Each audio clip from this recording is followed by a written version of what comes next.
مسلمانوں کہہ دو کہ ہم ایمان لائے اللہ پر اور جو کتاب ہم پر اتاری گئی اس پر اور اس ہدایت پر جو ابراہیم، اسماعیل، اسحاق، یعقوب اور ان کی اولاد پر ان کے پروردگار کی طرف سے اتاری گئی، اور ان باتوں پر جو موسیٰ، عیسیٰ اور دوسرے پیغمبروں کو عطا کی گئیں۔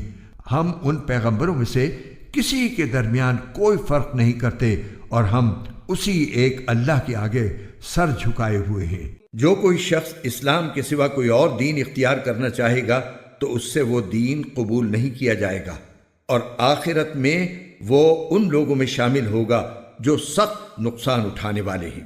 اللہ ایسے لوگوں کو کیسے ہدایت دے جنہوں نے ایمان لانے کے بعد کفر اختیار کر لیا، حالانکہ وہ گواہی دے چکے تھے کہ یہ رسول سچے ہیں اور ان کے پاس اس کے روشن دلائل بھی آ چکے تھے۔ اللہ ایسے ظالموں کو ہدایت نہیں دیا کرتا۔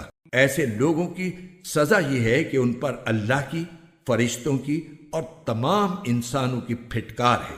اسی پھٹکار میں یہ ہمیشہ رہیں گے، نہ ان کے لیے عذاب ہلکا کیا جائے گا اور نہ انہیں کوئی مہلت دی جائے گی۔ البتہ جو لوگ اس سب کے بعد بھی توبہ کر کے اپنی اصلاح کر لیں تو بے شک اللہ بہت بخشنے والا ہے، بڑا مہربان ہے۔